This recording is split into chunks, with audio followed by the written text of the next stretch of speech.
The day's relentless theater, the stern pronouncements of justice from the Lord, the whispered news of distant skirmishes, the hard-won meal of stewed roots and coarse bread, begins to unravel and dissolve. Around you, the shared, steady rhythm of breathing rises and falls, a collective hum of tired bodies finding what peace they can. It doesn't matter who you were in the light, a scullery maid with chapped hands, a young page practicing his letters, a weary man-at-arms polishing his dented helm. It is a primal whisper that reminds us our rational minds, for all their triumph and progress, haven't quite conquered our deeper instincts. We are still wired to see patterns, to seek stories in the shadows, to interpret the unknown not as an absence of data, but as a presence waiting to be named. In the quiet darkness, is it not still a reminder that the world can feel thin and the veil, at times, still easily torn?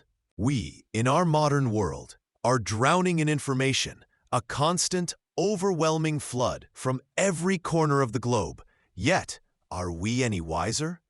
Our digital landscapes of fake news and algorithmic echo chambers demonstrate that we are still as susceptible to the power of the well-told rumor, still struggling to distinguish the vital message from the relentless noise. The medieval struggle for truth, measured in whispers and slow journeys, reminds us that the human need to know and the human propensity to believe remains a fragile, potent force. You see the women mending gambesons, the smith sharpening arrowheads, everyday tasks imbued with the shadow of potential violence. It's a society where the blessing of a priest before a skirmish is as essential as the smith's hammer. Because God, too, seems to favor the strong arm.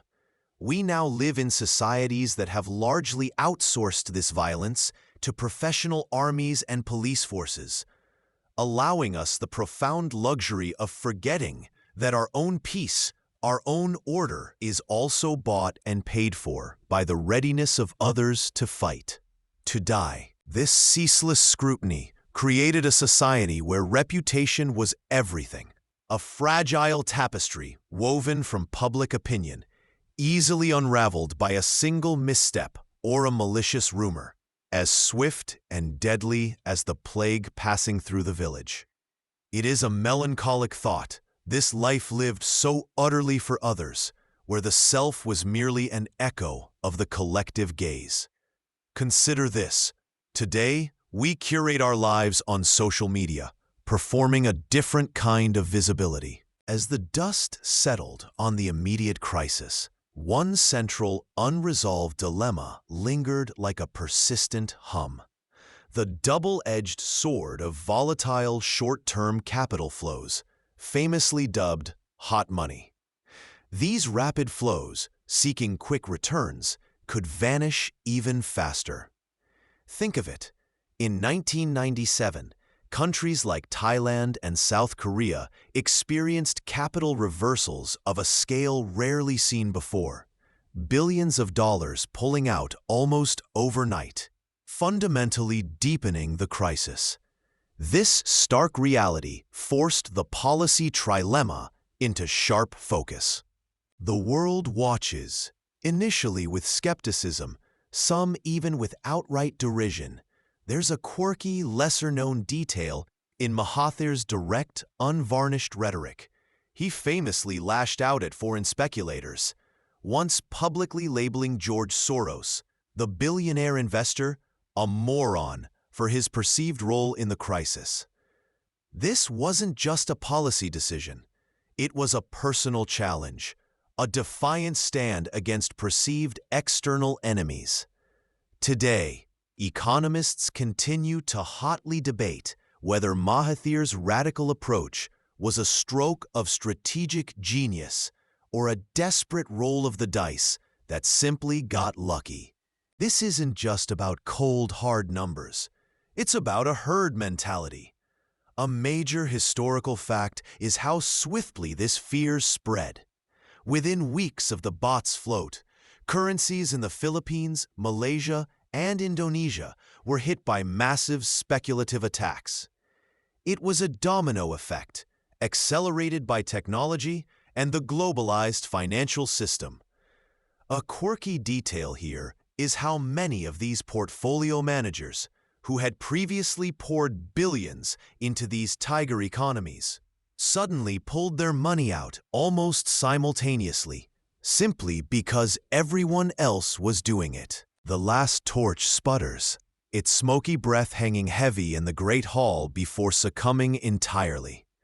One by one, the pinpricks of light vanish, leaving only the robust, defiant glow of the central hearth, a pulsating heart against the vast, encroaching darkness.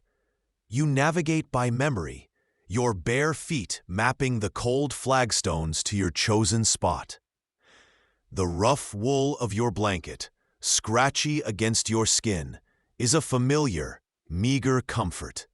You pull it high, tucking it tight around your chin. Today, we confidently debunk these feelings with explanations of air pressure, structural drafts, and the natural settling of old architecture. We shine our electric lights into every corner, banishing the shadows where the medieval mind saw only lurking specters. But have we truly silenced the ghosts, or have we merely stopped listening to the ancient murmurs of the human heart? That feeling of a presence in an old house, the inexplicable prickle on your skin, the sense of being watched, it remains a surprisingly universal human experience. A whisper could bring panic to a village, could condemn a witch, could start a blood feud that lasted generations. It is easy to romanticize this simplicity, this isolation, until you realize its sharp edges. The fear of the unknown was constant, fueled by a chronic lack of reliable information. Imagine the terror of a rumored plague, knowing it might be at your doorstep tomorrow, or might be a lie invented by a rival village to halt trade. The truth was often lost in the echo chamber of the village well, or twisted by the fears of a superstitious populace. You watch a young page, no older than your own son, struggling to lift a practice shield, his face grimacing with effort. He, too, will be forged in this crucible of calculated aggression. For the villagers huddled within the outer walls, their existence is a stark reflection of this reality. Their prayers to Saint Michael are not merely for spiritual solace, but for tangible protection.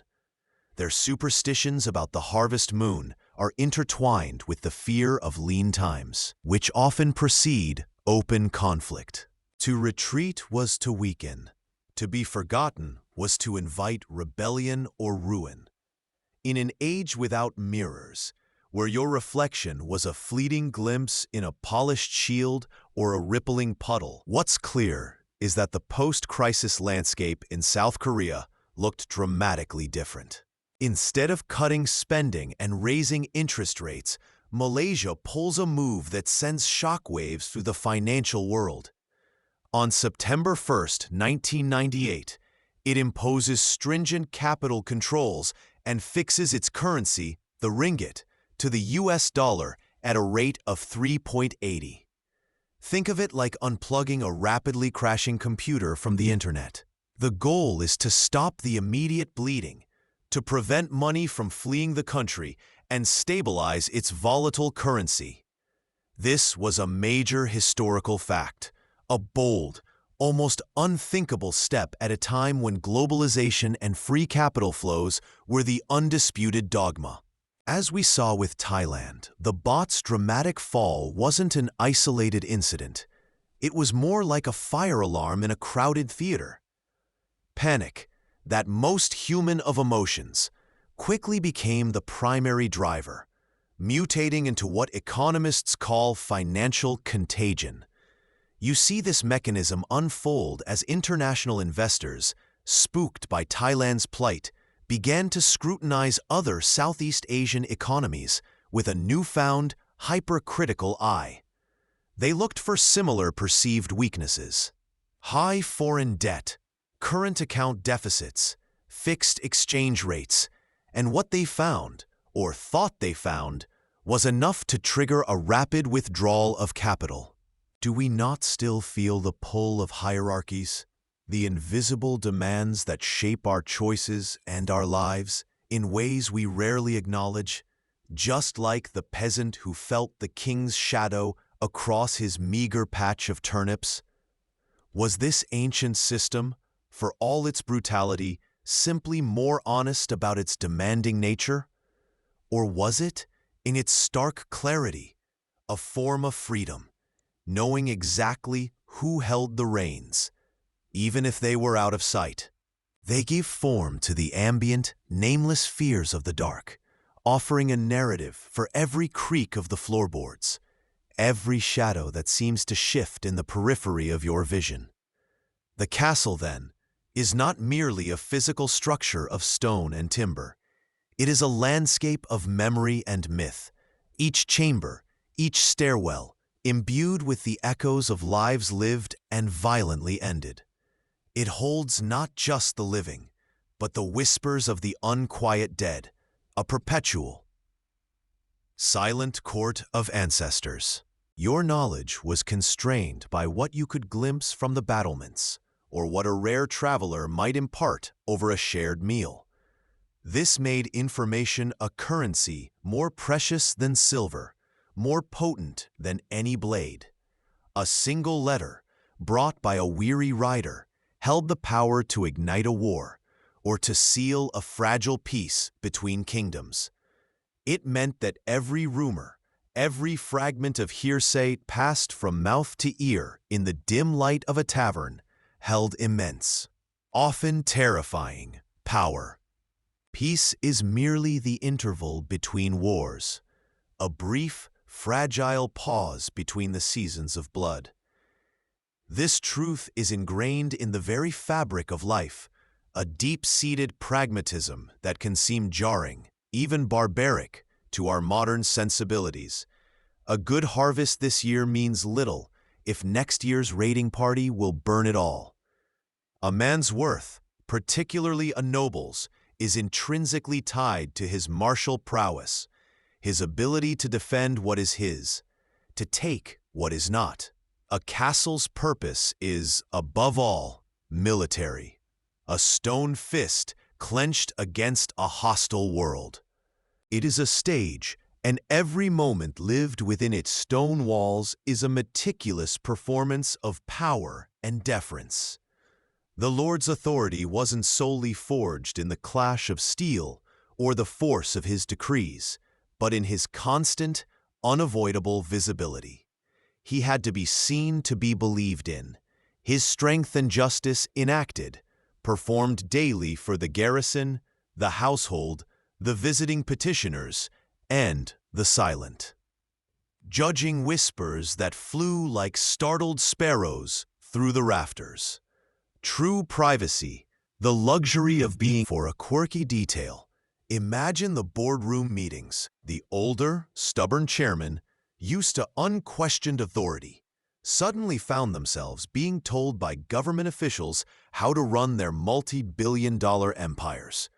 The push for greater transparency and accountability meant implementing stricter accounting standards, making it harder to hide debt or manipulate books. Suddenly, the financial statements weren't just for the family's eyes. Economists continue to debate whether these forced reforms were truly effective in fostering long-term, sustainable corporate governance, or if they merely scratched the surface of deep-seated issues. As the Asian financial crisis deepened, and you saw other nations like Thailand and Indonesia grappling with the stringent austerity measures prescribed by the International Monetary Fund, Malaysia chose a dramatically different path. Under the fiery leadership of Prime Minister Mahathir Mohamad, the country made a high-stakes bet directly defying global financial orthodoxy. You witness Mahathir, visibly frustrated by the IMF's one-size-fits-all approach and what he perceived as foreign interference, reject their advice outright. Suddenly, all those dollar-denominated loans that looked manageable just days before became crushing burdens overnight. Economists still debate whether the Bank of Thailand had any truly viable escape routes left by this point, or if their prolonged defense only amplified the eventual pain. The weight of a kingdom rested not on impersonal institutions, but on the shifting sands of individual virtue and ambition, a reality as brutal as any famine. The unseen king's power was only as strong as the last loyal heart in his chain. Today, your loyalties are more abstract. You serve a company, a nation, an ideology. Your taxes go to a faceless bureaucracy. Your duty is to an invisible concept. But ask yourself, are these modern chains truly less binding? They are interwoven with the very fabric of existence, as much a part of the medieval understanding of the cosmos as the saints in their niches or the cycles of harvest and famine. This acceptance of the unseen gives shape to the world. Ghosts explain history, validating the stories of long-dead lords and the tragedies that stained their lineage. They enforce morality, for who would risk the wrath of a restless spirit by committing a wicked deed when its tormented soul might forever haunt your descendants? His voice, usually soft, carries with unexpected weight as he begins to read. News of a plague's shadow creeping from the south, a border skirmish in the north, a royal marriage proposal that could reshape alliances. Each word hangs in the air, a stone dropped into a still pond, its ripples spreading slowly, inevitably, altering the silent contours of your world. In an age without the instantaneous hum of screens, without wires carrying whispers across continents, your world was both impossibly vast and incredibly small. It is the grim, grinding preparation for the moment when the castle's primary function is activated. Every man down there, every muscle honed, every swing rehearsed, is a weapon, kept sharp and ready. The peace you experience inside these walls, the quiet hum of domestic life, the baking bread, the distant laughter of children, it is not a natural state. It is a violent one, maintained by the constant, chilling threat of superior violence. Survival in the medieval world is predicated on this state of readiness for conflict. You avert your eyes, not from fear, though fear is a constant undercurrent here, but from a deep, instinctual understanding of your place. To meet the Lord's gaze uninvited, to hold it for a breath too long, is not just disrespect. It is an act of defiance, a challenge to the very order of things, as audacious as blaming a saint for a bad harvest. The great hall, vast and echoing, is not a home in the sense you understand it. It was like realizing your favorite restaurant was actually a house of cards. The government, under immense pressure, particularly from the IMF, effectively declared it cleaning house time. A major historical event here was the Big Deal reforms, a series of government-mandated asset swaps and mergers aimed at rationalizing the chaeble's sprawling businesses and reducing their debt. We saw the forced breakup of some overextended giants, most famously Daewoo, which collapsed under a mountain of debt, a truly seismic event for the nation. This wasn't just about financial health. It was about reshaping power. Economists continue to debate the precise extent to which crony capitalism versus external shocks or macroeconomic policy contributed to these crises. But what's undeniable is its power to warp market signals and erode public trust. On this pivotal day, with the nation's financial cupboard bare and the market's pressure unbearable, the central bank was forced to abandon the baht's fixed peg to the US dollar and allow it to float freely. The immediate aftermath was nothing short of catastrophic. The baht, unshackled, plunged instantly, losing over 20% of its value in a single day, and continuing its dizzying descent in the weeks that followed.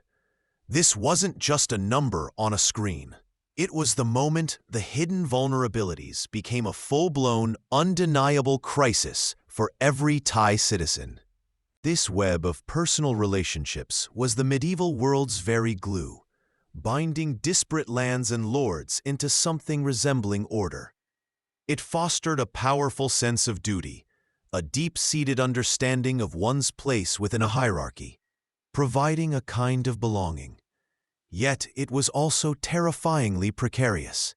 A single broken oath, a single act of betrayal by a lord seeking personal gain, could unravel an entire dukedom, plunge a region into chaos, or even bring down a king. The flickering torchlight, the strange noises that echo through the keep, the inexplicable cold, these are not phenomena to be scientifically analyzed. They are the restless sighs of the departed, the lingering presence of those who died with unfinished business, or perhaps those who died too horribly to rest. Ghosts are not the stuff of fables for bedtime stories. They are a fact of life, as real and omnipresent as the biting winter winds or the ever-present threat of plague. He pulls rein at the gate. The guards, usually stoic, stir with an unusual alertness. He dismounts stiffly, a scroll clutched in his gauntleted hand. This isn't just paper. It's a fragment of the outside world, painstakingly brought across days of arduous travel, through forests rumored to hold bandits, over rivers swollen with seasonal rains. The parchment, unsealed, is taken inside, into the flickering light of the great hall. You gather with the others, drawn by an invisible current of anticipation. The Lord Scribe, a thin man with sharp eyes, clears his throat. The clang of blunted steel on steel rings through the bailey below. It's a rhythmic, percussive heartbeat that vibrates through the very stone of the keep, a sound so constant you barely register it anymore, until the silence it leaves when it stops feels unnerving. You stand at a narrow arrow loop, watching them move. The knights, encased in 60 pounds of iron and leather. Their movements are practiced, brutal, exhausting. Dust rises from the compacted earth as a sword connects with a shield. A sharp crack, followed by a dull thud. This is not sport. It is rehearsal. He is a monolith of leather and authority, every inch of his broad frame exuding the unshakable weight of his lineage and his command. Beside him, the lady is a whisper of fine wool and quiet command, her presence as potent as his, though expressed in the subtle tilt of her head, the precise placement of her embroidered hem. They are the twin pillars upon which this entire precarious world rests, the living embodiments of divine right and earthly power. Having witnessed the immediate fallout of the Asian financial crisis, you might think the financial markets simply bounced back. But for countries like South Korea, the crisis wasn't just a blip. It was a wrecking ball for deeply entrenched corporate structures. This builds on what we covered earlier about the systemic vulnerabilities. In South Korea, the spotlight immediately swung to the chaebol, those massive, family-controlled conglomerates that dominated the economy. The crisis exposed their Achilles heel: excessive leverage, opaque accounting, and governance structures that prioritized family control over shareholder value. One lesser-known detail from that era was how some seemingly robust companies were found to have invested heavily in unrelated, highly speculative ventures, like a shoe manufacturer suddenly owning a ski resort simply due to the backing of a connected bank, rather than market logic. This creates the insidious problem of moral hazard, the implicit government guarantee. When financial institutions believe they are too big to fail, they take on excessive risks, knowing the state will step in to prevent collapse. It's like giving someone a get-out-of-jail-free card for bad decisions, incentivizing recklessness. You see, they had been burning through their foreign reserves at an astonishing rate, trying to prop up the bot's value against a relentless tide of short sellers and capital flight. It's almost hard to imagine the scale of desperation. In their desperate final defense, the Bank of Thailand had effectively sold off nearly all their liquid foreign reserves and even entered into billions in off-balance sheet forward contracts, essentially borrowing against the future to defend a present that was already collapsing. It was like trying to catch a waterfall in a teacup.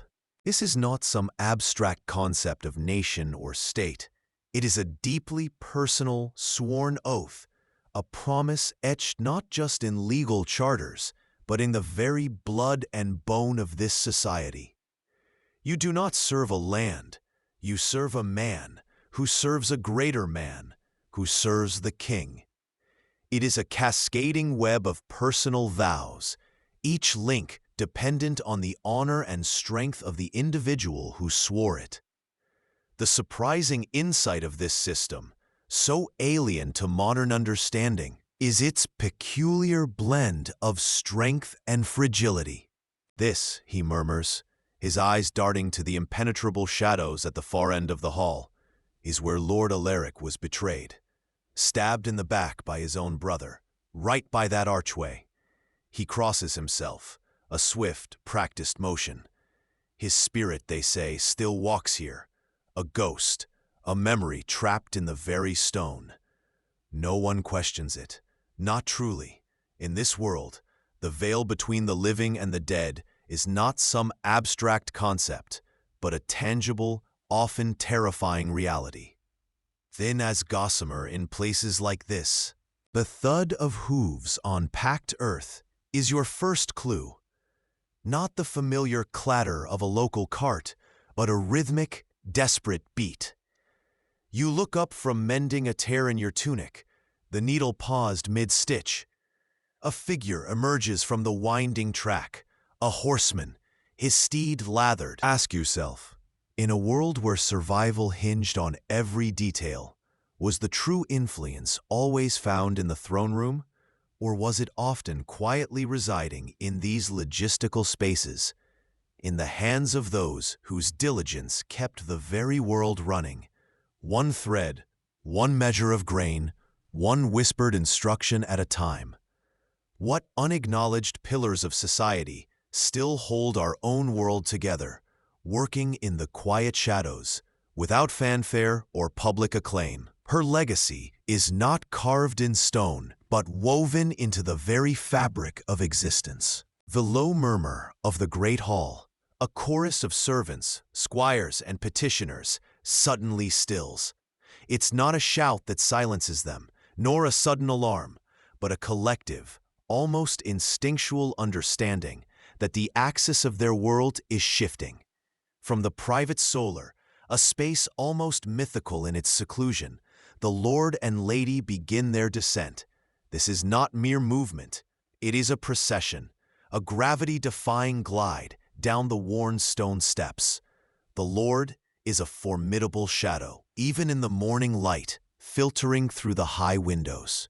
This multilateral currency swap arrangement was essentially an Asian mutual aid pact, allowing member countries to access a pool of reserves in times of liquidity stress, bypassing traditional Western-dominated institutions. It was a clear signal of growing regional autonomy and self-reliance. Yet, economists continue to debate the long-term implications of these immense reserve accumulations. Are they truly optimal for global economic balance? Or do they represent capital that could be better deployed for development elsewhere? Regardless, the new architecture was undeniably built on a foundation of self-preservation and a refusal to be vulnerable again. Instead of funds flowing to the most innovative or efficient ventures, they're channeled through political influence or personal connections. This inevitably results in poor lending decisions, as risk assessment takes a back seat to relationships. A prime example is the Asian financial crisis of 1997 to 98, where countries like Thailand and Indonesia saw their economies crumble under the weight of non-performing loans, largely attributed to intertwined business and political elites. As we've seen, the pressure on the Thai baht had been building relentlessly, a slow-motion car crash that financial markets watched unfold. All those hidden vulnerabilities, the speculative real estate, the unhedged foreign debt, reached their definitive breaking point on July 2, 1997. This was the day the Bank of Thailand, after months of what can only be described as a valiant but ultimately futile defense, ran out of options. This lord, your liege, holds his lands not by right alone, but by the king's grace, by a chain of fealty that stretches from this very feast hall all the way to a distant, gilded throne. The taxes you pay, the days you labor in the fields, the sons who might be called to arms, it is all for him, the distant, almost mythical sovereign. You walk down a narrow, torch-lit corridor within the castle's ancient heart. The air grows heavy, thick, with the scent of damp stone and forgotten time. A sudden, inexplicable chill runs down your spine, deep enough to make your teeth chatter, a cold spot where no draft should be. The flame on your torch, usually a steady beacon, flickers wildly, dancing with unseen currents. Beside you, a grizzled servant, his face lined like a winter field, leans in close, his voice a low, gravelly whisper that barely cuts through the silence. We may have replaced that grand narrative with science or ideology, but the human need for a story that explains our place in the universe remains as powerful as ever, a hunger that still echoes in our modern souls. It was a subtle, indirect power, often unseen and rarely celebrated in the epic ballads sung by minstrels, but it was power nonetheless. This challenges our modern tendency to recognize only overt, public forms of authority. The king on his throne, the knight on his charger. Ask yourself, in a world where your daily survival hung on such clear, undeniable displays of power, would you fight against the invisible chains or bend just enough to fit the mold, grateful for the crust you were given? The echo of those medieval fires still warms some and leaves others in the perpetual cold. This collective determination led directly to the massive accumulation of foreign exchange reserves. Imagine national piggy banks growing to epic, unprecedented scales. Governments, particularly in export-heavy nations like China, Japan, and South Korea, began hoarding dollars and other stable currencies. It was less about cold economic policy and more about a deeply ingrained, almost visceral fear of reliving the dependency and the perceived humiliation of the crisis years. This obsessive self-insurance meant that if another shock hit, they wouldn't need to knock on the IMF's door. Complementing this, new regional support mechanisms emerged, most notably the Chiang Mai Initiative. You've seen how speculative bubbles form, But what if the very system encourages them? Now, we unpack the accusation that often echoes through financial history. Crony capitalism. It's not just a catchy phrase, it's a diagnosis of the crisis's deepest root cause. You delve into a web of close, often non-transparent relationships connecting governments, major banks, and large corporations. Imagine a game of Monopoly where certain players have a secret agreement, ensuring they always land on properties owned by their friends, getting cheap loans and guaranteed bailouts. This intricate dance leads to massive misallocation of capital. A quirky, lesser-known detail reveals how some analysts at these funds reportedly tracked the local cost of imported luxury goods or even the number of foreign cars on Bangkok streets, seeing these as early tangible signs of capital flight or a consumption bubble that official statistics hadn't yet captured. Economists continue to debate the precise point of no return for the bot's peg. But these persistent speculative pressures undeniably accelerated the crisis. It was like a game of financial chicken, and the speculators had far more fuel in their tank than the Thai central bank. The Great Hall is alight with torch flicker, the scent of roasting meat thick in the air. Your lord, seated at the high table, lifts his silver goblet. "To the king," he booms, his voice echoing from the rafters. A chorus of rough voices replies, "The king." You echo it too, though you've never seen the king. He is a whisper on the wind, a name on parchment, a myth carved into the very stone of this castle. And yet, his presence is everywhere. Was their quiet resilience a lost art, or a forgotten necessity that we no longer understand? Relics, from a saint's fingerbone to a piece of the true cross, were not just venerated objects, but tangible shields against omnipresent evil. The priest, often the only literate man in a village, held terrifying power, the gatekeeper to salvation, his words binding or loosing souls. Was it pure faith that compelled them to kneel, to give their meager tithes, to endure suffering with stoic resignation? Or was it the chilling, visceral dread of what came after, the fear of an eternity in darkness that truly saved them from despair, even as it sometimes crushed their spirit? We, in our clean, convenient modern world, often dismiss the women's work of the past as trivial, mundane, or merely domestic.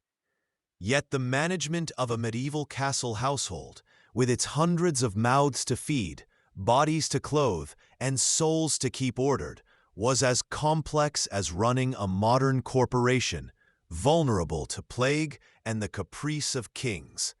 The lady was its chief operating officer.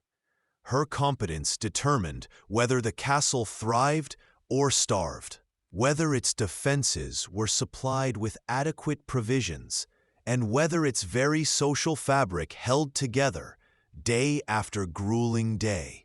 We speak now of social mobility and meritocracy, of equal opportunities. Yet, consider our own world. The corner office with the panoramic view, the first-class airline seat with its cushioned comfort, the subtle difference in service one receives based on their perceived wealth. We have simply replaced the raw, tangible symbols of fire and bread with subtler, yet equally potent symbols of status. The trencher still passes, though now it's digital, and the best crumbs still go to those at the top. As the dust settled from the financial storms, you begin to notice a profound shift, especially across Asia. This wasn't just about recovery. It was about a deeply ingrained, never-again mindset that reshaped the global financial architecture from the ground up. The sheer trauma of the 1997 to 98 Asian financial crisis and particularly the perceived harshness and intrusiveness of the IMF's conditionalities, left an indelible mark on policymakers. Countries like South Korea and Thailand, having experienced deep economic pain and social unrest under externally imposed austerity measures, vowed to build their own financial fortresses.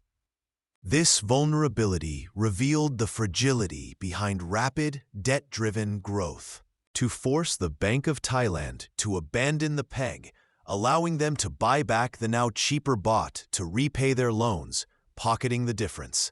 A major historical fact often overlooked is that these initial probes weren't a single dramatic assault. They were a series of calculated jabs beginning in late 1996 and escalating into early 1997. They had no grand legacy carved in polished marble, but every furrow they plowed, every prayer they whispered in terror of a bad harvest, every child they nursed through a fever, every whispered superstition to ward off evil, built the very foundations of the world we now take for granted. And in that quiet, enduring strength, we see a piece of ourselves, still echoing in the silence. We no longer have castle gates, yet every night we perform the same ancient ritual. We lock our doors, arm our security systems, and retreat into the controlled, glowing environment of our homes. The primal fear of the dark, of the unknown that lurks just outside our circle of light, has never truly left us, merely adapted its disguise. The ability to entertain oneself, and crucially, to entertain others, was a vital social currency, a mark of wit and charm. A good storyteller could earn his supper. A clever riddle master could earn respect. This forces us to confront a poignant truth. While we possess endless content, a vast ocean of information at our fingertips, perhaps we have sacrificed our capacity for genuine creativity born of quiet reflection, for deep, patient listening, or for the simple, shared, transformative act of telling a story in a firelit room where the only special effect is the light in someone's eyes. A plague sweeping through the village, leaving fields of unburied dead, divine punishment for unseen sins. You might offer a meager coin to a passing friar, not just out of charity, but as a desperate plea for intercession, a tiny investment in your soul's eternal fate. This deep-seated fear shaped rituals as profoundly as it shaped beliefs. Confession wasn't merely a repentance. It was a desperate purging of spiritual plague, a necessary act to avoid the eternal fires. She oversees the castle's vast stores, from sacks of grain harvested under a fickle sun to barrels of salted meat, ensuring the larders are full enough to outlast a siege or a famine. She directs the ceaseless spinning and weaving, clothing every soul, from the lowliest stable boy to the most revered knight. She keeps the complex accounts of a massive household, a living corporation, all in her head, anticipating shortages, managing surpluses, and delegating without a formal hierarchy. It reinforces the great chain of being, the unwavering belief that God Himself ordained this rigid hierarchy. From the humblest stable boy to the most powerful king.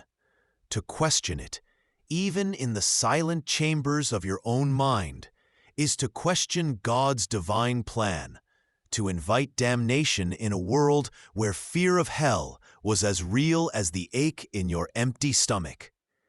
Was it faith that saved them, or the sheer, crushing weight of a fear so profound it bent minds as surely as famine bent bodies?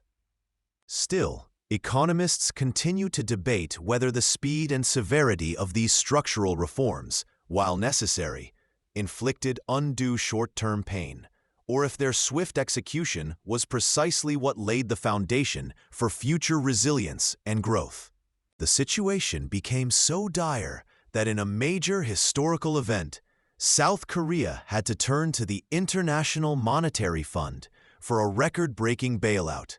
In a truly remarkable, lesser-known detail, ordinary citizens, from housewives to students, even lined up to donate their personal gold heirlooms and jewelry to the government, a poignant effort to help the nation pay off its crushing foreign debt. Economists continue to debate whether the sheer scale of the chaebol's foreign debt or the sudden swift loss of confidence by international lenders was the primary catalyst for the won's dramatic collapse.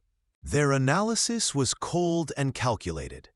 Thailand's foreign reserves, while appearing adequate to the casual observer, were simply insufficient to defend the baht against a sustained, coordinated attack. The mechanics of such a speculative currency attack are quite straightforward, yet devastating. Imagine them as financial snipers.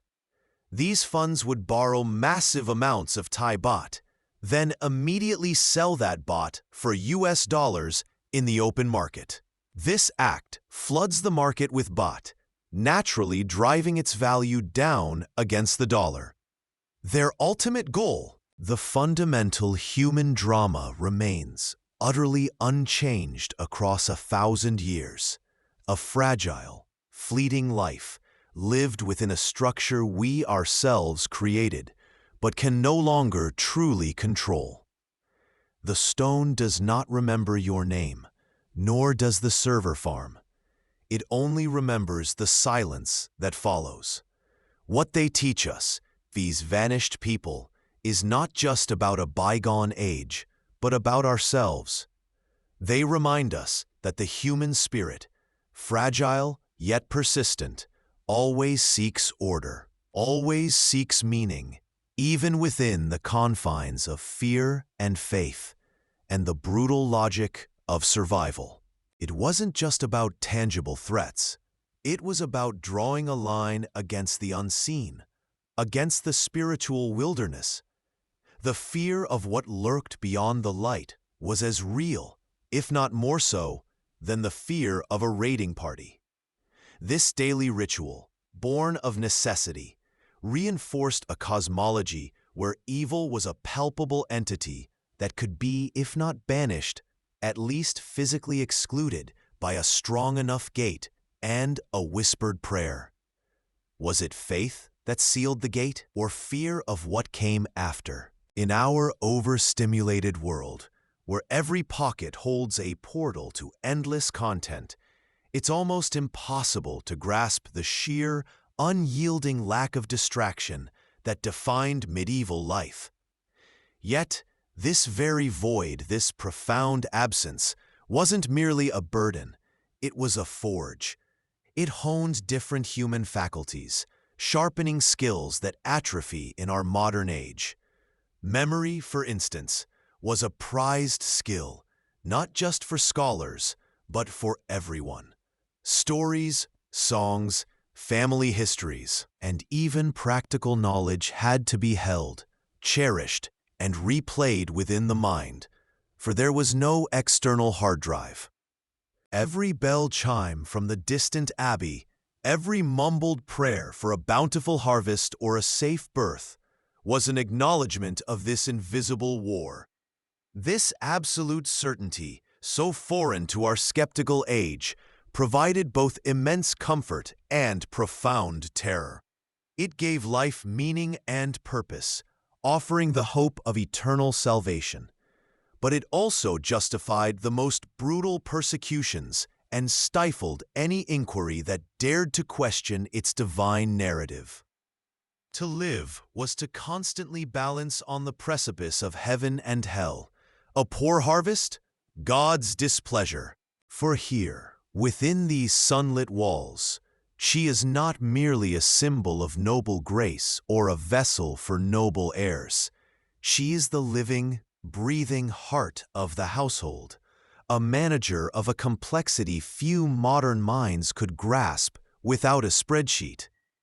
Her power is not wielded with a sword, nor announced by trumpets from the battlements. It is held in the jingle of her keys, the meticulous entries of her mental ledgers, and the sharp, discerning eye that misses nothing. This isn't sustenance. It is a ritual of submission, a daily lesson in your place within this grand, brutal machine. Here, status is not an abstract concept. It is written in every mouthful of food, every inch of proximity to the roaring fire. Your worth is measured by the quality of the bread you are given, the warmth you are allowed to feel, the very air you are permitted to breathe. This daily, casual cruelty isn't personal. No one here wishes you ill. It is structural, as essential to the castle's function as its moat and its towering, impassive walls. They also undertook the painful process of restructuring massive corporate debt, forcing once powerful companies to shed assets and rethink their operations. A lesser-known, yet telling detail from this era involves the creation of special asset management companies, or AMCs. These entities became veritable financial graveyards, tasked with absorbing mountains of toxic debt and repossessed assets. Everything from half-built skyscrapers to fleets of idle fishing boats. It was an unprecedented act of economic spring cleaning. They borrowed aggressively, often short-term and in foreign currencies, to diversify into everything from shipbuilding to semiconductors, pushing for global market share.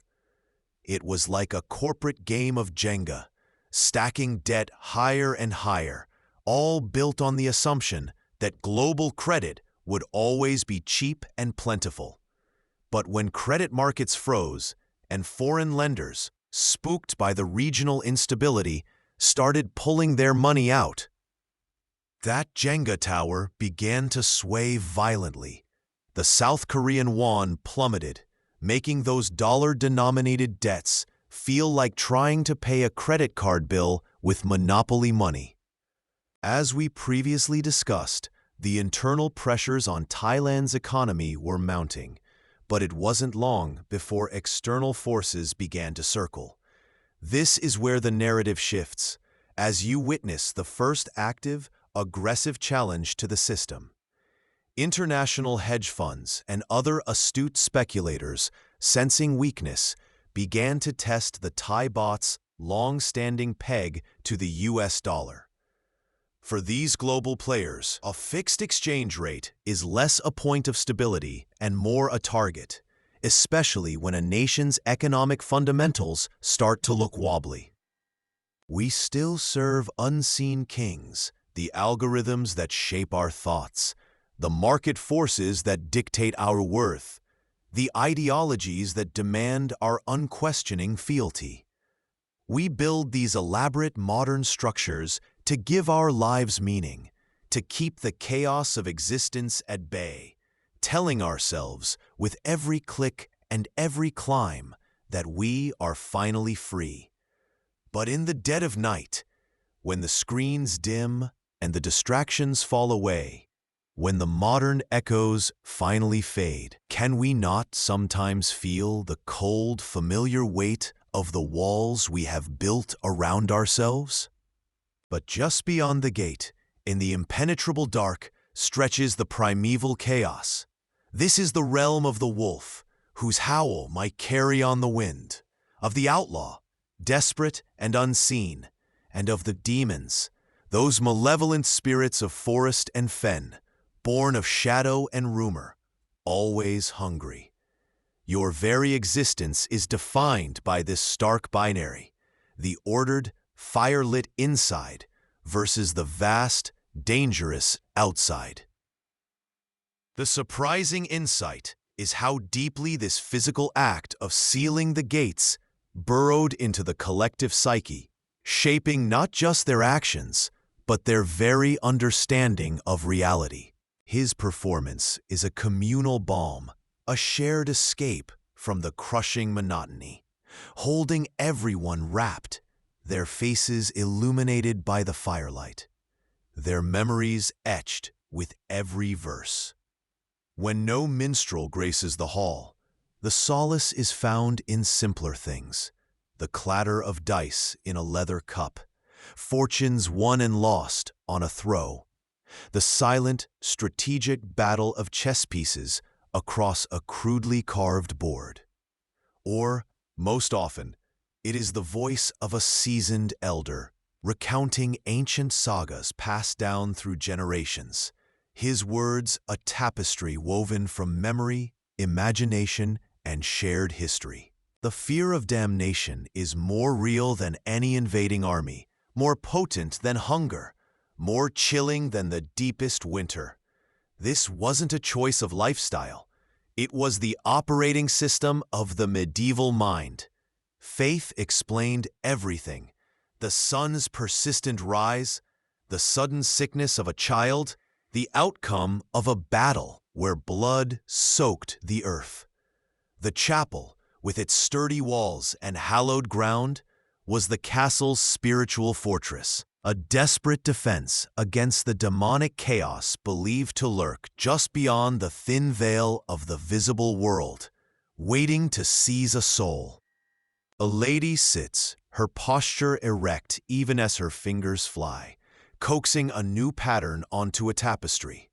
Around her, a quiet constellation of her ladies-in-waiting mirrors her industry, their needles glinting like tiny, disciplined stars. She looks up as you enter. Her eyes, though assessing, hold a certain serene intensity. This is no idle hobby. Her needlepoint, intricate and deliberate, is a record, a story told in thread, perhaps of a hunt, a wedding, or even a lineage. It is a visible manifestation of the unseen narratives she constantly weaves, holds, and maintains. The rough-hewn trencher, laden with hard, dark bread, makes its slow, inexorable journey down the line of waiting hands. The master-at-arms tears away the softer, inner crumb for himself. The squires, their eyes wide with hunger and calculation, claim the next best pieces. By the time it reaches you, only the crust remains, thick and unyielding, a weapon more than a meal. You clench it, your knuckles white, and dip it into a communal cup of thin, sour ale. Its taste, a bitter echo of the morning's chill. This sudden affordability made exports skyrocket, bringing much-needed foreign currency back in and kickstarting industrial production. But this wasn't just a lucky break from currency fluctuations. The second, and arguably more vital engine, involved the incredibly difficult structural reforms. Imagine trying to repair a house with termites. You don't just paint over the damage. You tear out the rotten beams. That's what it felt like. Governments had to make tough calls, like closing insolvent banks, a major historical fact of this period, as it purged the financial system of its weakest links. As the financial tremors spread across Southeast Asia, you then see the crisis reaching South Korea, the world's 11th largest economy at the time. Here, the unique vulnerability isn't just a speculative real estate bubble, but something deeply embedded in their economic model: the chaebol. These aren't just big companies. Think of them as massive, sprawling, family-owned industrial conglomerates like Samsung, Hyundai, and LG. For decades, their relentless, debt-fueled expansion was the engine of South Korea's miracle on the Han River. Economists continue to debate whether the sheer volume of this unhedged debt or the rigidity of the currency pegs was the primary catalyst. But either way, this unsustainable dance was setting the stage for a spectacular fall. They whisper no more, Those voices, but the stone remembers their collective struggle. And so, we must ask ourselves, peering back across this chasm of time, have we truly evolved from the shadows they cast? Or have we merely built more comfortable castles around ourselves? We have our digital fortresses now, impenetrable with passwords and firewalls. We navigate our corporate hierarchies, our social protocols, just as rigidly as they did the manor house. We lock our gates with complex algorithms and guard our status with meticulously curated profiles. The drawbridge is raised, a bridge to nowhere, hovering uselessly over the moat's black water. You are a self-contained island, ringed by stone, isolated in a vast, dark sea of night. The air inside the walls, even in the cold, feels warmer, safer, imbued with the faint scent of wood smoke and human presence. This divide is absolute. Inside these walls, illuminated by the flickering comfort of hearth fires and the scarce, precious candles, the rules of man and God hold sway. Here, children sleep, prayers are whispered, and the routines of survival unfold under a watchful, if distant, celestial eye. You listen to the crackle of the logs, the distant snore of a guard, the frantic scuttling of a mouse, and you yearn for something, anything, to break the quiet. A traveling minstrel is a godsend, his arrival heralded like the first warm winds of spring after a bitter winter. His voice, strong and clear, becomes a lifeline, spinning tales of epic battles where heroes clash and blood flows like rivers, or weaving tragic love stories that wrench tears from the toughest men. You slip into the castle's chapel. The air changes instantly. It's cool, still, and smells of old stone, incense, and wax. Light, filtered through a small stained glass window, paints a jewel of color on the floor, a single vibrant splash in the muted gray. In here, the earthly hierarchy of the great hall dissolves. The Lord, who moments ago commanded lives and lands, kneels now, his head bowed, and for a moment, he is as small as you are before the terrifying, all-seeing gaze of God. You carry the basket, heavy with mending, through the castle's winding passages. The stone walls whisper cold secrets, but as you ascend, a different warmth begins to diffuse. Sunlight, not hearth fire. You push open the heavy oak door to the solar, the lady's private chamber, and it is as if the very air exhales. This is the quietest place in the entire fortress, a sanctuary where the clang of steel and the shouts from the bailey cannot penetrate.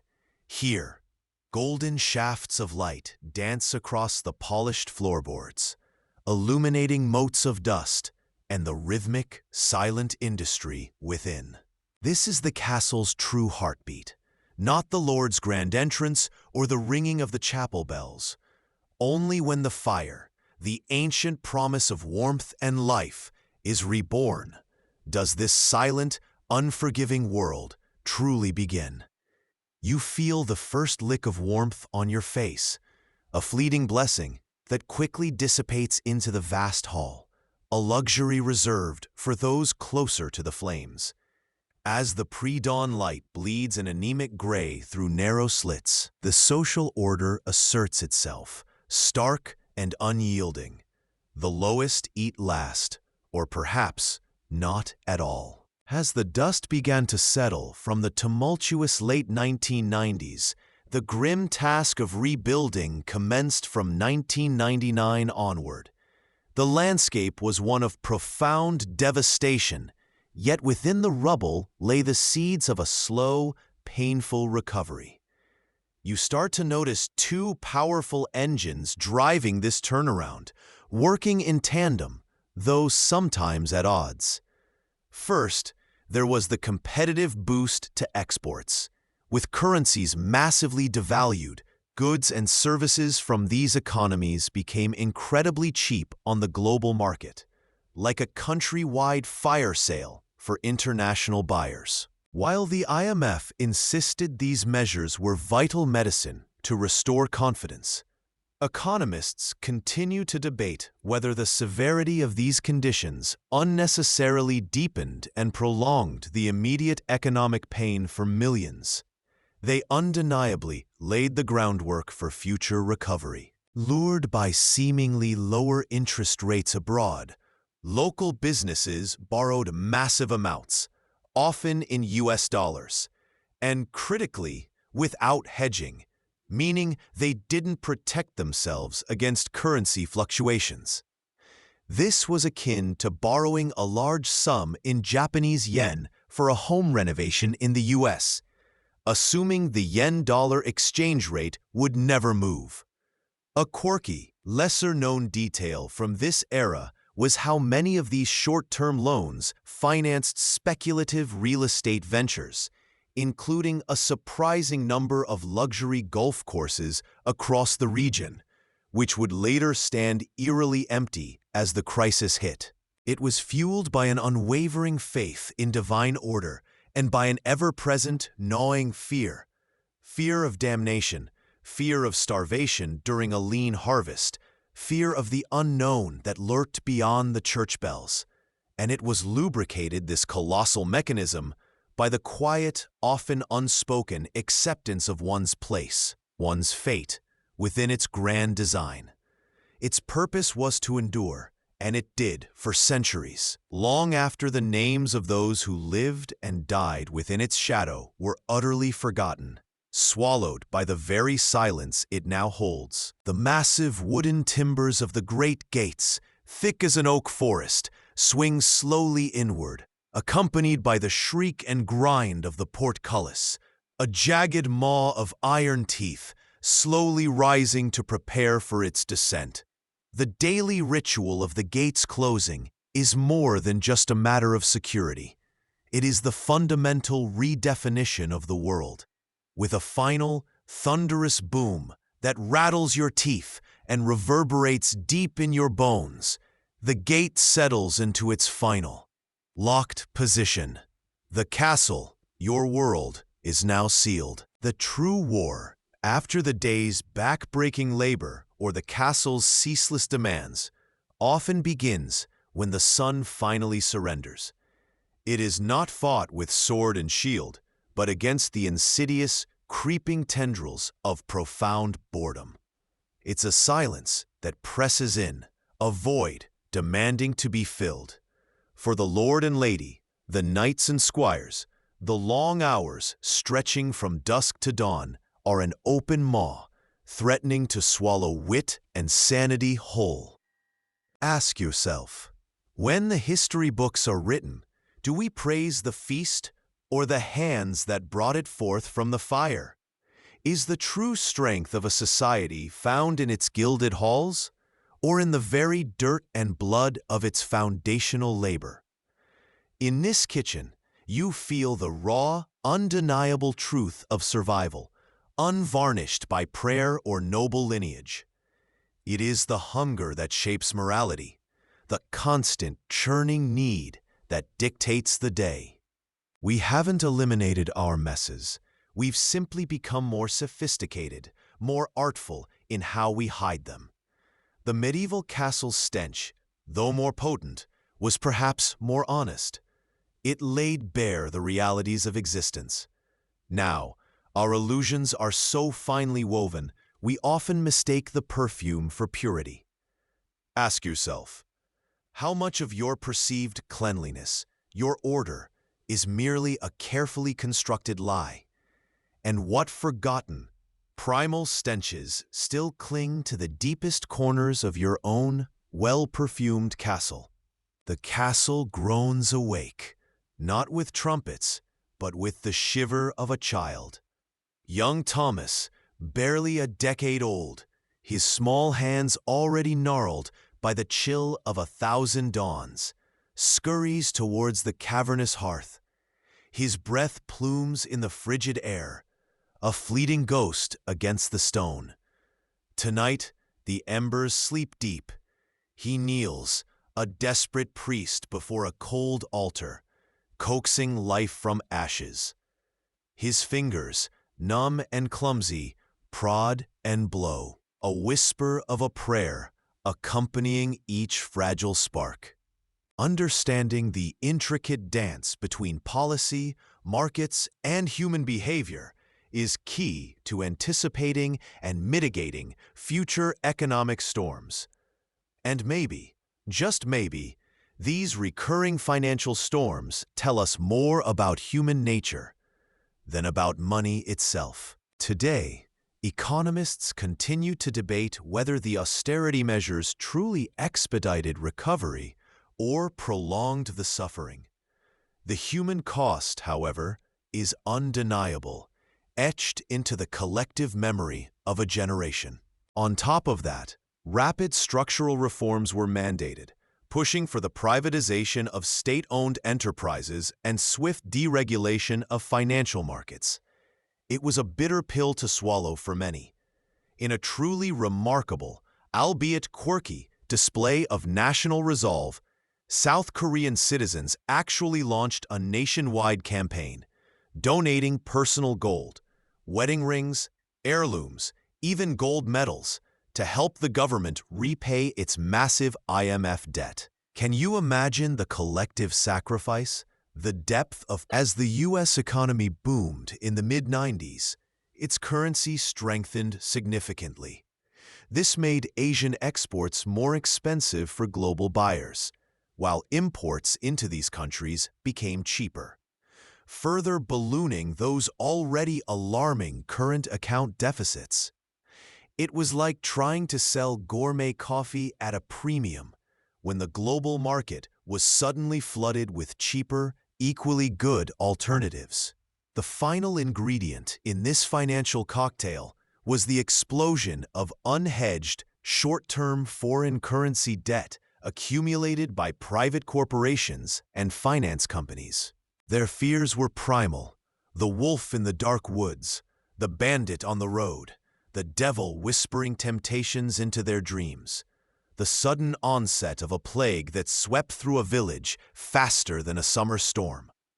Yet the true master of their existence was not some external threat, but the very system they had built to protect themselves. This castle, this feudal society, it was a vast, grinding machine, designed for one purpose: survival.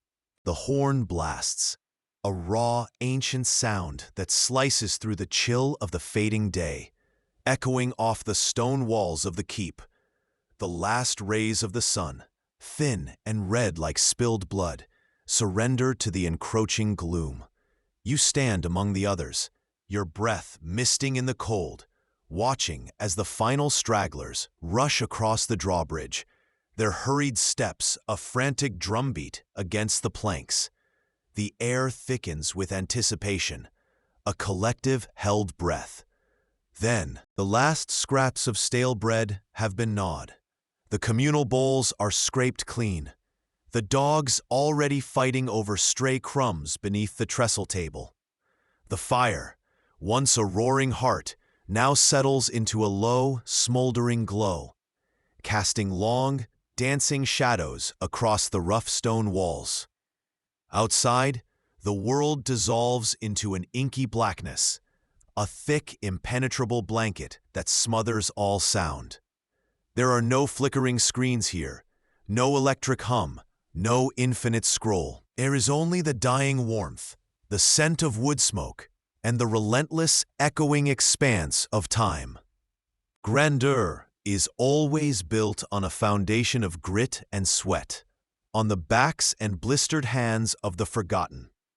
Think of the unseen server farms that hum with forgotten power, powering our digital world, or the intricate logistical chains that stock our supermarkets with endless bounty, the modern iterations of these very kitchens. We praise the innovators, the knights, the visionaries, But we so often forget the sweltering, high-pressure kitchens, where their visions are made real, the uncredited toil that ensures another sunrise. This reveals a profound, unvarnished truth about human nature, a thread running unbroken through the ages. We have always been, and perhaps always will be, more concerned with the perception of order than with order itself. We still practice this today, perhaps with a more cunning hand. We spray air fresheners to hide the lingering household smells, rather than scrubbing the source. We wield corporate jargon to obscure difficult truths and inconvenient realities in the workplace. Political spin, slick and pervasive, perfumes the ugliest, most unsavory realities, making them palatable, even desirable. It's a subtle reminder that order, not individual will, is the greatest bulwark against the howling wilderness beyond the walls.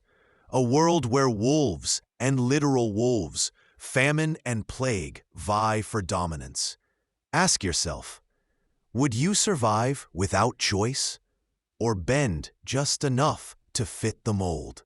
It was a harsh tutor, but one that forced nations to confront their structural weaknesses head-on, pushing them towards more flexible exchange rate systems and more cautious, sustainable debt management practices. You now understand why central banks worldwide maintain robust foreign exchange reserves, and why prudential financial regulation is not just bureaucratic red tape, but a vital, often invisible shield against future crises. This journey reminds us that financial markets are not just cold equations and abstract numbers. They are deeply intertwined with human psychology, with irrational exuberance and paralyzing fear, with unbounded greed and cascading panic. You watch as IMF-mandated austerity programs, designed to stabilize economies, paradoxically cut vital social safety nets and public services. A stark historical fact from this era is the widespread public anger in countries like Indonesia and Thailand, where these strict conditions fueled mass protests and riots, leading to significant political unrest and the downfall of governments. A lesser-known detail was the emergence of informal, neighborhood-level bartering systems, where people exchanged goods and skills without money, a poignant throwback to pre-industrial times, revealing the depths of the cash crunch. The IMF's rationale was simple. Countries needed to get their financial houses in order, even if it hurt. You would see governments compelled to enact severe fiscal austerity, meaning deep cuts to public spending on everything from infrastructure projects to social services, often leading to immediate job losses and reduced welfare for citizens. Interest rates skyrocketed to astronomical levels, sometimes over 20%, designed to stabilize currencies by attracting foreign capital, but simultaneously crushing domestic businesses and making borrowing impossibly expensive for everyday people. For nations like Thailand, this wasn't just a slight imbalance. By the mid-1990s, Thailand's current account deficit had swelled to over 8% of its GDP, a figure that sent shivers down the spines of many seasoned economists, signaling a deeply precarious financial position.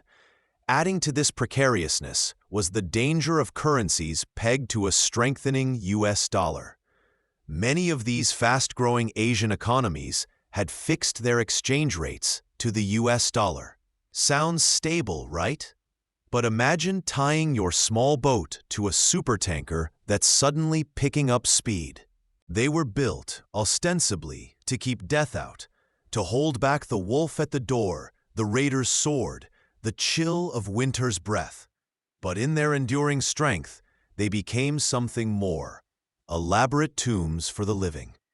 Each person within, from the highest lord to the lowliest scullery maid, was, in a sense, entombed in their designated role.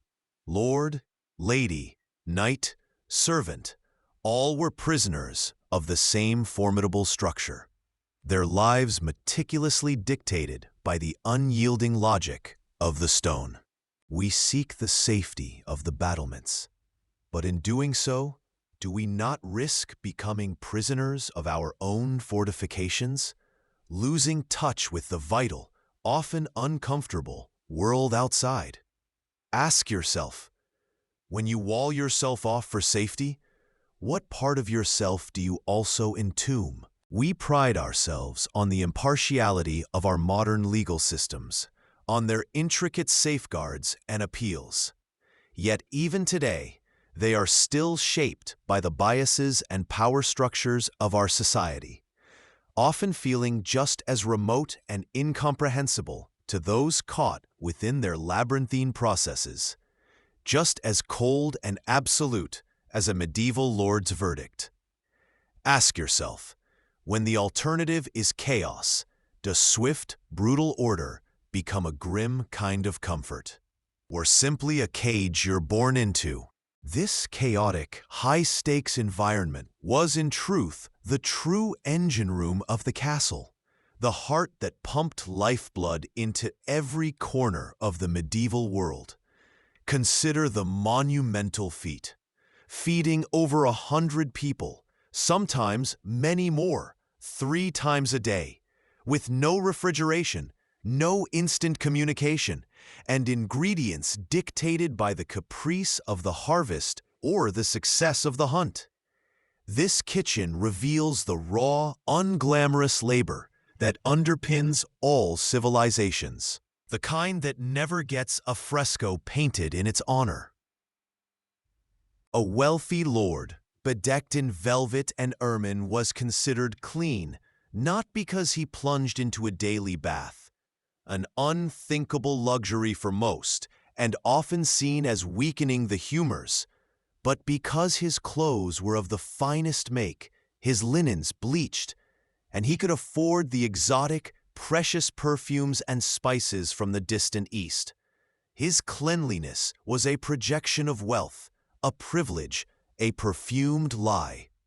You are a pair of hands, a strong back, a cog in a great cold machine designed to endure.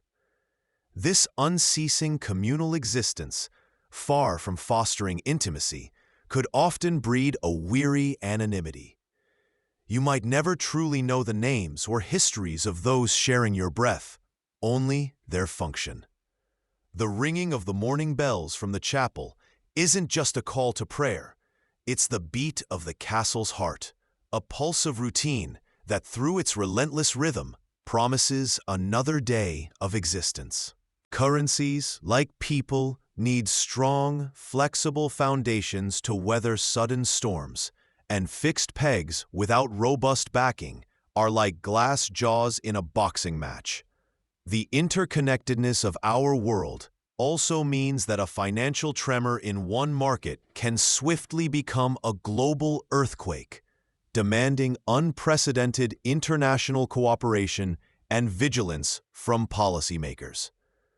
The long-term consequences of this shattered honeymoon were immense, fundamentally reshaping global economic policy, leading to the strengthening of financial regulations across emerging markets and fostering a healthier skepticism towards unbridled short-term capital flows. While we've discussed the macroeconomic policy for millions across the region, this financial collapse was a brutal personal reckoning.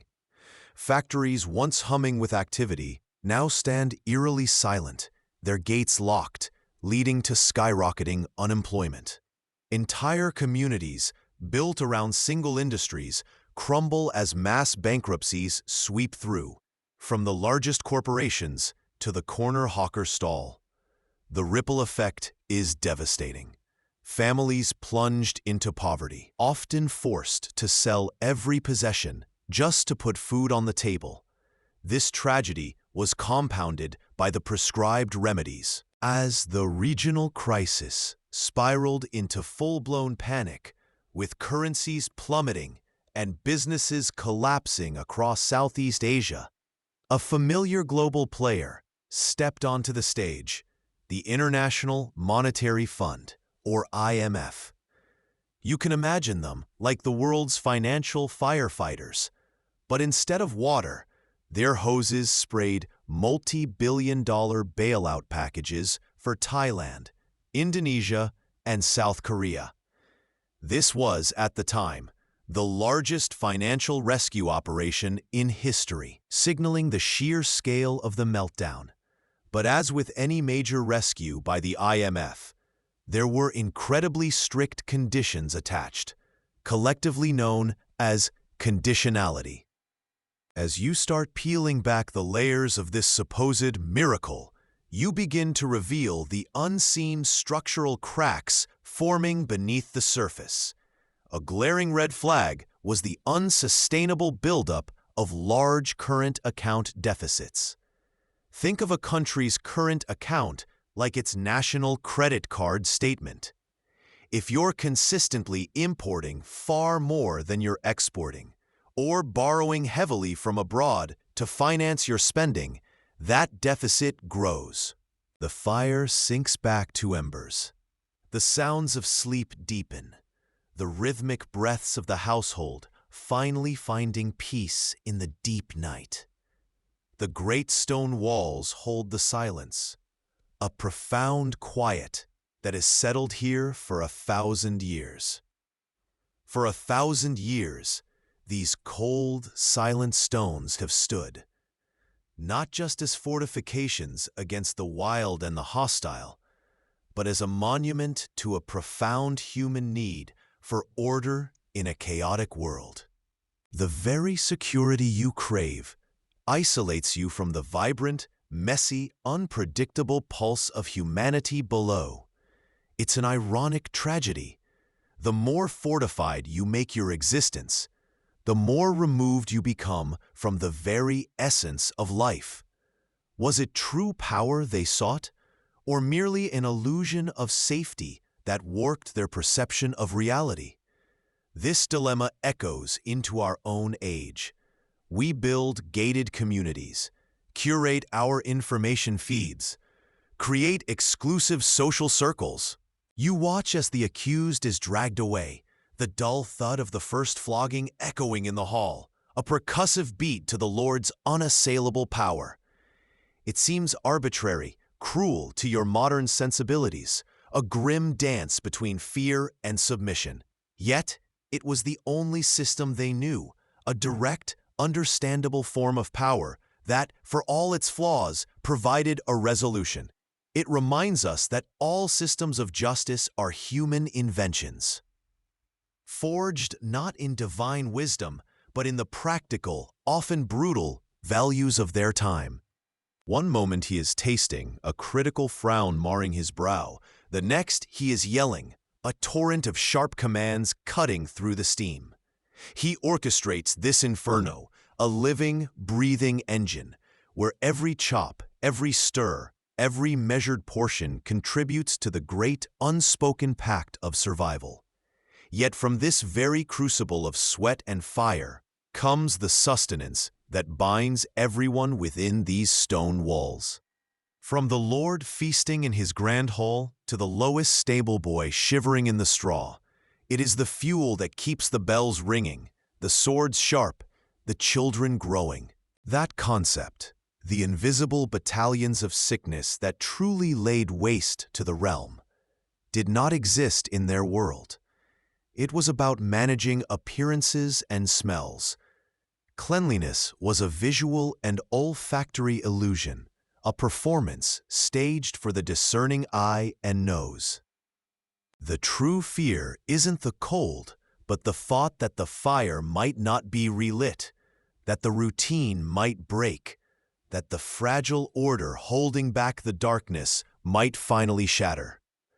Today, we build our homes for personal comfort and self-expression, sanctuaries of the individual. But here, the self is subsumed. The castle is the entity. You are just a cell within it, performing your function. Your identity is not what you think or feel, but what you do for the continuation of this stone world. The major historical fact that cemented these lessons was the rapid, almost instantaneous spread of financial contagion following the initial devaluation of the Thai baht in July 1997, demonstrating how interconnected and vulnerable the global financial system had become. As the dust settles on this intense period of financial turbulence, you're left with profound insights that echo far beyond the 1990s. The key takeaways are clear and enduring. The pursuit of rapid, often debt-fueled growth at the expense of sound economic fundamentals is a dangerous gamble that invites disaster. Rather than a direct government handout, the Fed orchestrated a private bailout. They convened a meeting of 14 major financial institutions, essentially strong-arming them into injecting $3.6 billion to prevent LTCM's disorderly unwinding. Economists continue to debate whether this intervention set a dangerous precedent, rewarding excessive risk-taking, or if it was an absolutely necessary move to avert a full-blown global financial meltdown. This financial shock wasn't just about balance sheets. It amplified into a complete economic and social meltdown, sparking widespread protests, food riots, and ultimately the end of Suharto's 32-year authoritarian rule. Economists still debate the precise tipping point where a financial crisis transformed into a full-scale political revolution. But one thing is clear: Indonesia's collapse was a brutal testament to how interconnected finance and governance truly are. This unchecked capital flow, while driving growth, also inflated asset bubbles and created significant vulnerabilities. Economists still debate the extent to which the Washington Consensus, with its fervent push for deregulation and open capital accounts, laid the groundwork for future instability, rather than simply guiding prosperity. It was a golden age, but one built on foundations that, in hindsight, might have been less solid than they appeared. Perhaps the true bedrock of human contentment has always been this disarmingly simple formula: the warmth of a fire, the comfort of food, the security of safety, and the unyielding, quiet rhythm of a life that merely, stubbornly continues. Was this endurance born of resignation? Or did they find a profound dignity in the simple act of living, day by day, breath by breath, beneath the dreams of straw and stone? The true insight here is how deeply this isolation permeates the psyche of the medieval elite. A lord or lady, secure in their fortress, might know more of the celestial spheres than the struggles of a farmer who tills the land just beyond their moat. The castle, built to defy the chaos of the age, unwittingly creates its own, more subtle form of vulnerability.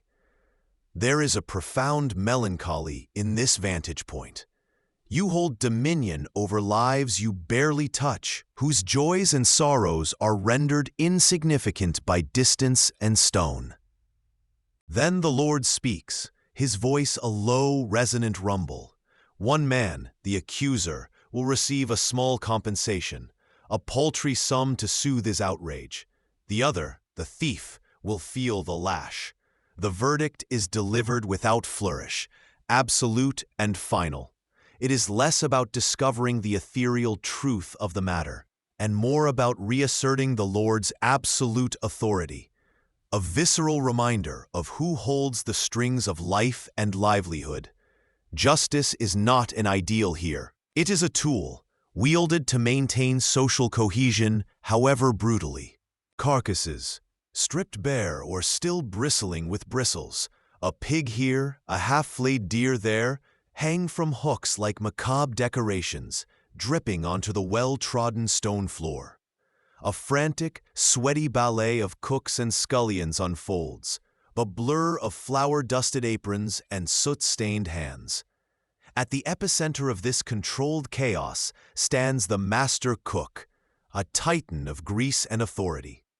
He wields a long-handled ladle, not merely as a tool, but as a scepter, his voice a booming drumbeat over the din. The smell here is a physical blow, a concentrated essence of countless human lives, unwashed, unbreathed. It hits you with a force that makes your stomach clench. The air in the castle is a constant, desperate battle. It's a war waged between the cloying sweetness of herbs, mint, lavender, rosemary, scattered with hopeful, desperate intent across the filth, and the raw, unyielding, underlying stench of life, birth, death, and decay that seeps from every corner. Medieval hygiene, you come to understand, was not about eliminating germs. Its inhabitants are secondary, a fleeting population of blood and breath, destined to live and die within walls that will outlive their great-grandchildren. Your personal existence is a flicker against the immense, indifferent weight of the stone. In an age without clocks, time is measured by the light in the arrow-slit windows and the gnawing in your belly. Survival isn't a goal. It's the rhythm of your every breath. This cold awakening isn't a hardship. It is simply the beginning of another day, the same as all the others. $, because the interest rates were lower, only to see the Thai baht plummet by half. Overnight, their debt obligation effectively doubled, pushing countless otherwise solvent enterprises into bankruptcy. This devastating real-world impact on ordinary citizens, caught in a global financial tsunami, is a poignant, often overlooked detail. Furthermore, the crisis brutally exposed the perils of weak financial supervision. Banks, operating with lax oversight, engaged in reckless lending, inflating asset bubbles destined to burst. Economists continue to debate the precise degree to which outright corruption versus simple regulatory inertia allowed these vulnerabilities to fester. You see, LTCM was no ordinary fund. It was famously staffed by two Nobel laureates in economics, Myron Scholes and Robert Merton, creators of the Black-Scholes option pricing model. The notion that such brilliant minds, armed with sophisticated models, could be brought to their knees by real-world chaos was a profound shock to the system. It was like watching a supercomputer fail because someone spilled coffee on the keyboard.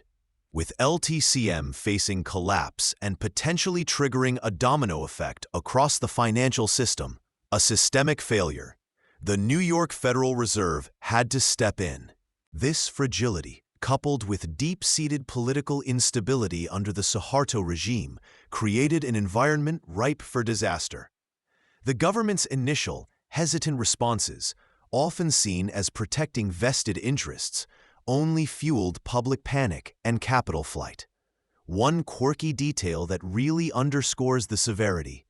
At its peak, the Indonesian rupiah lost over 80% of its value against the dollar. Imagine needing a wheelbarrow full of rupiah just to buy a loaf of bread.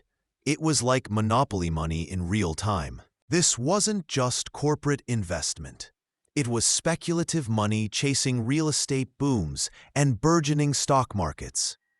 The prevailing optimism was bolstered by the Washington Consensus, an influential set of economic policy recommendations that championed financial liberalization, privatization, and fiscal discipline as the undisputed path to prosperity.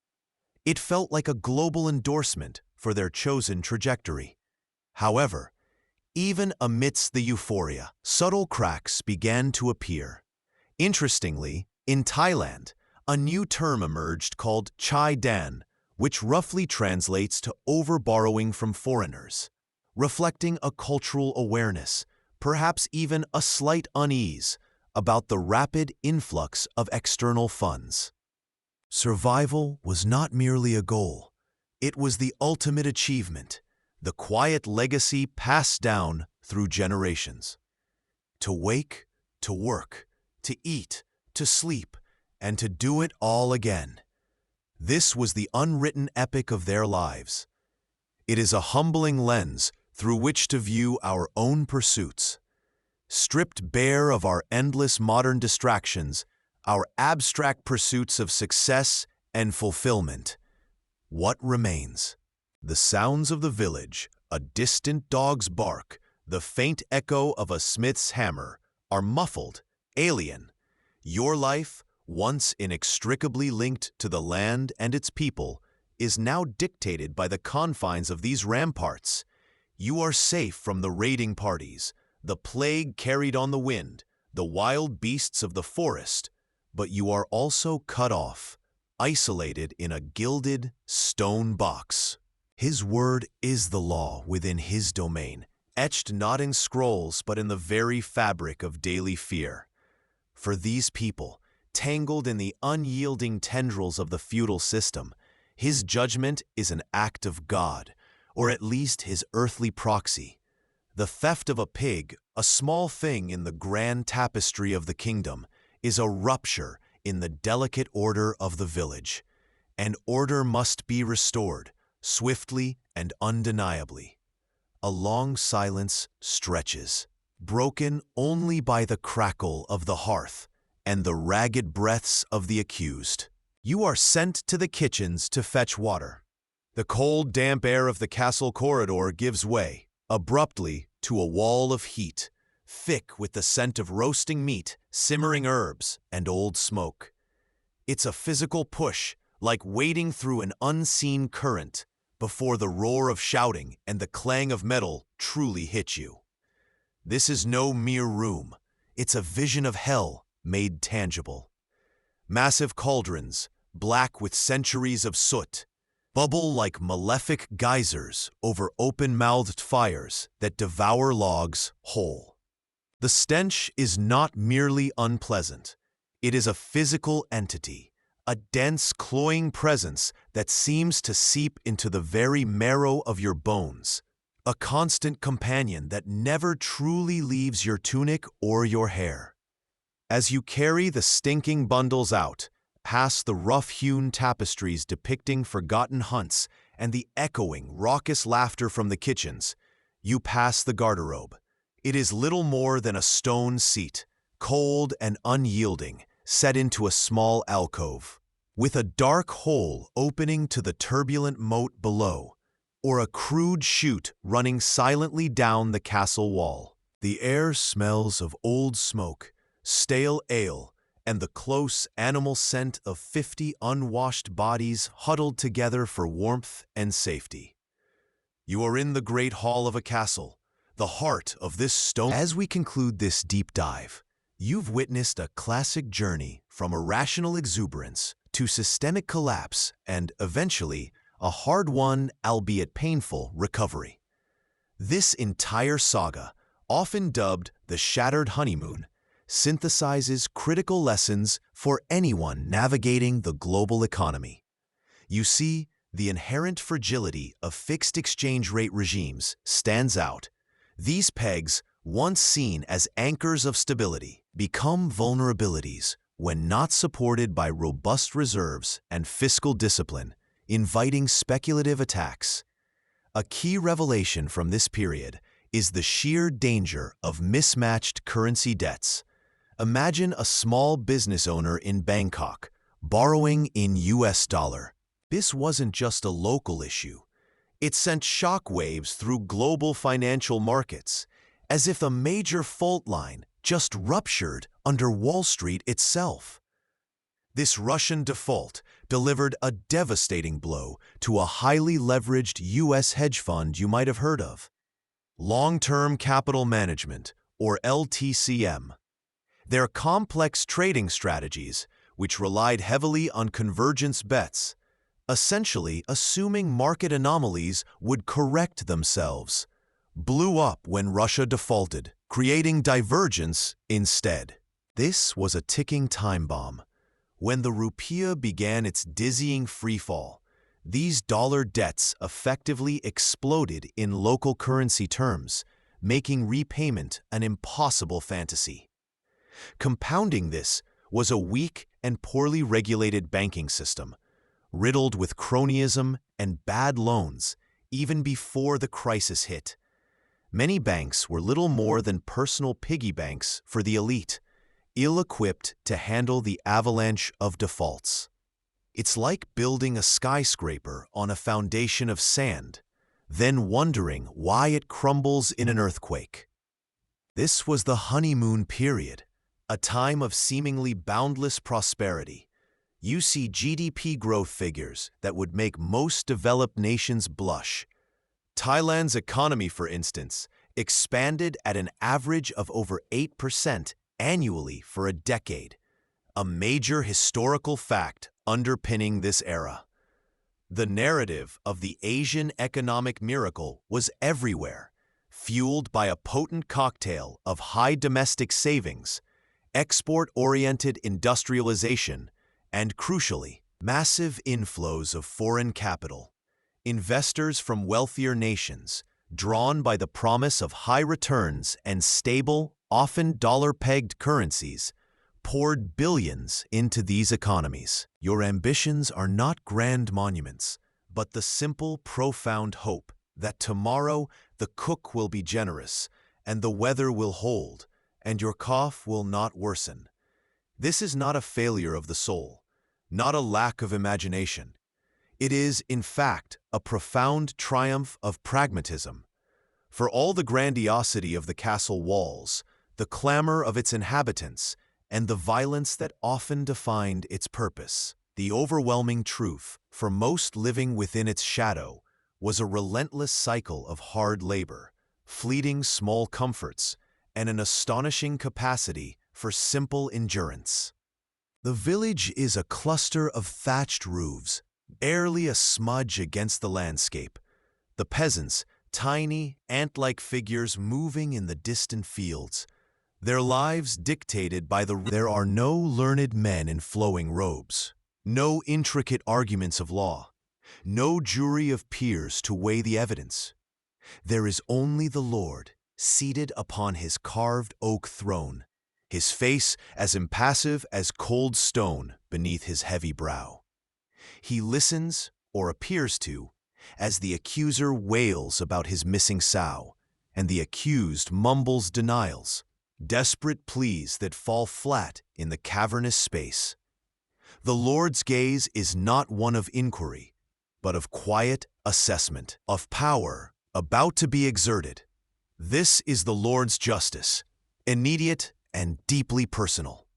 They understand the difference between a siege bell and a Sunday peal, with the same instinct other children learn names of flowers. This constant state of prepared violence shapes souls as much as it shapes walls. Does such a peace truly feel like peace? Or is it merely a prolonged low-grade fever, a quiet hum of terror that becomes the background noise of life itself? Ask yourself, when your survival depends on the readiness to kill, does true compassion stand a chance? Or does it, too, become another casualty of the violent peace? Your fingers, raw and chafed, dig into the floor's foul bedding. You are tasked with emptying the rushes from the great hall, a ritual as old as the stones themselves. They are foul, soaked with spilled ale, clinging grease, discarded bone shards, and the undeniable sharp tang of the urine of dogs and occasionally men. Each handful is a weighted, putrid mass that sticks to your skin, a silent testament to the raw, unvarnished life of the castle. You are returned to consciousness by the cold.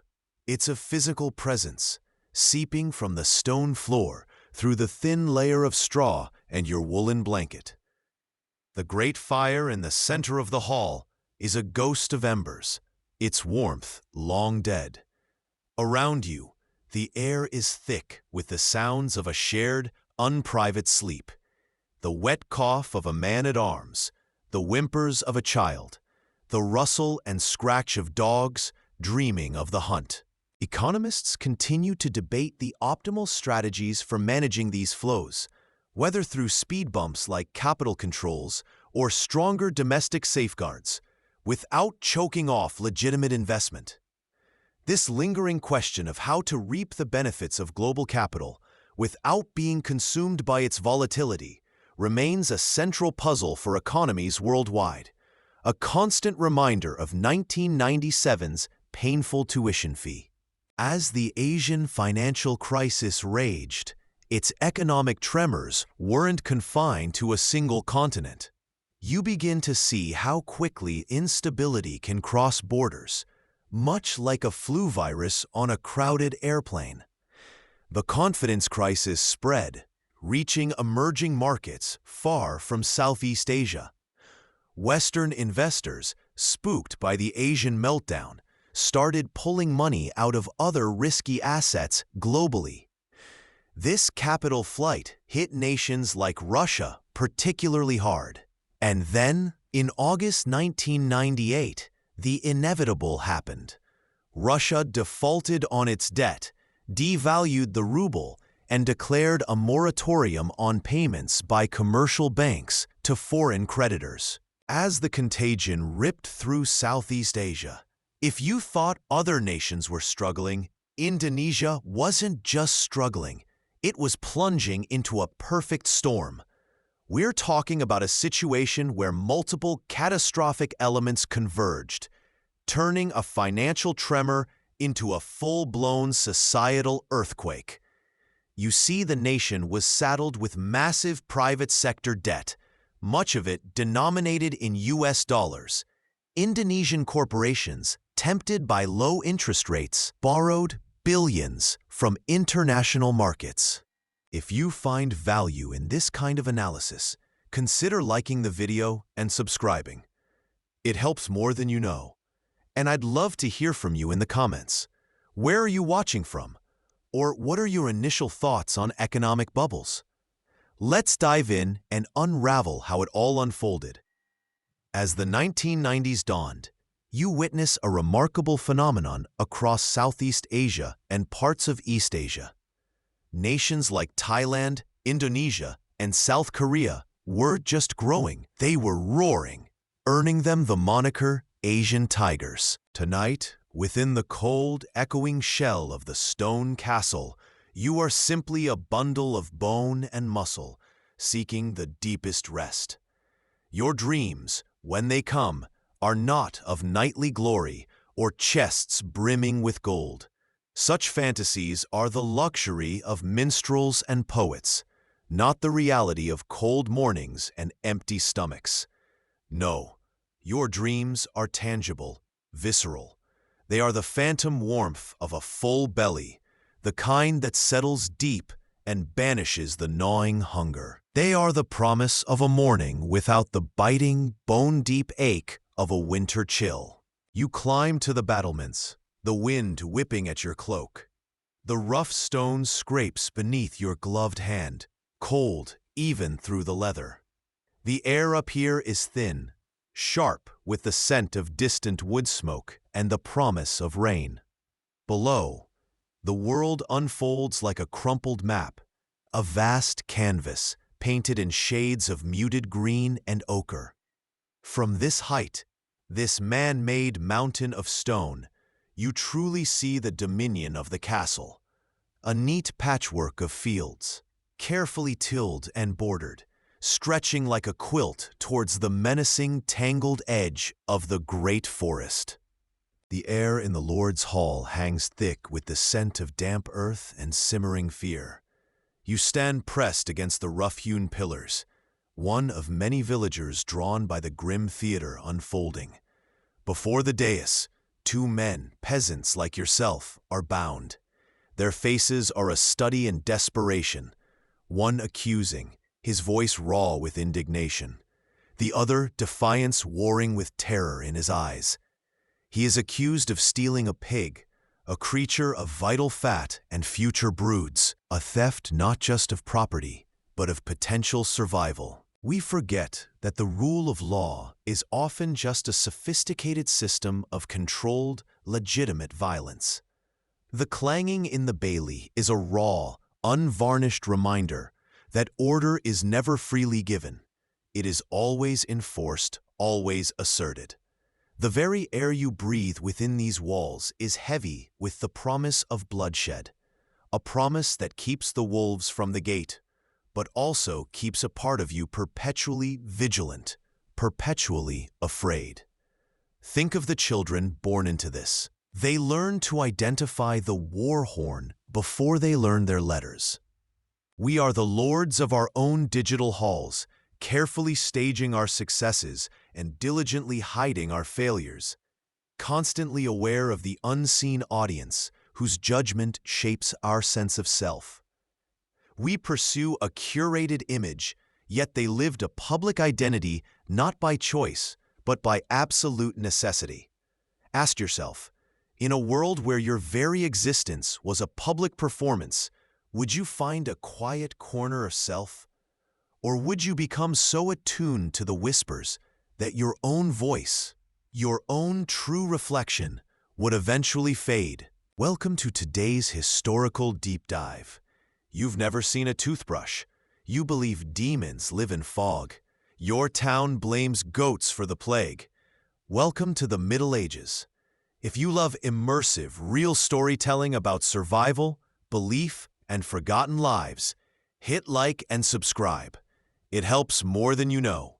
Drop a comment with the medieval fact that surprised you most, or what role you think you'd play if you were born in the year 1287. Let's begin and live the life they never got to finish. You don't wake up, you see. A nation essentially picks 2 out of 3, a fixed exchange rate, an independent monetary policy, or free capital movement.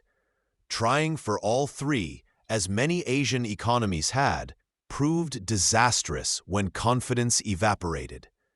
Perhaps the most profound shift happened within institutions like the IMF. Once staunch advocates for fully open capital accounts, the raw lessons of the Asian crisis led to a seismic re-evaluation. It was a bit like realizing that while an open door is great for welcoming guests, it's also perfect for a swift, unceremonious exit when things get dicey. But at the time, it was an unprecedented gamble, setting Malaysia on a solitary path. It was less a calculated risk assessment and more of a financial stampede. Economists continue to debate the exact point at which rational fundamentals ended and irrational panic truly took over. But for the nations caught in the crosshairs, the distinction was academic. The sickness had spread, turning perceived vulnerabilities into full-blown crises across the region. Welcome to today's deep dive into one of the most pivotal financial events of the late 20th century, the Asian financial crisis. You know that feeling when everything's going perfectly, almost too perfectly, and you just know something's about to give? That's exactly the vibe we're exploring today, but on a massive international scale. We're talking about economies hailed as miracles suddenly facing collapse, currencies plummeting, and millions of lives upended. It's a story of ambition, miscalculation, and the interconnectedness of our global financial system, showing how quickly a seemingly invincible boom can turn into a bust.